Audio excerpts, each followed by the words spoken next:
Nifty 24,450ના કોલમાં ગઈકાલનું આપણું blast prediction હતું કે માર્કેટમાં એક 15 મિનિટની કેન્ડલ 85ના લેવલની ઉપર સસ્ટેન કરી જાય, બરાબર, અને ફરી પાછું આપણે ડીપ મળે તો આની અંદર એન્ટ્રી કરી શકાય.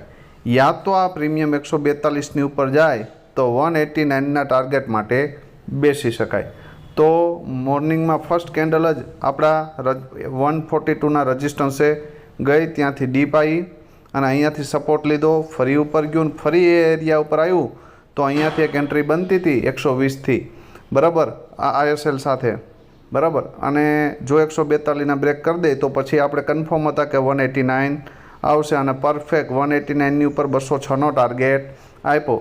તો આવા બ્લાસ્ટ પ્રેડિક્શન માટે ઓપ્શન ટ્રેડર ગુજરાતી યુટ્યુબ ચેનલને અને ઇન્સ્ટા આઈડીને ફોલો કરો.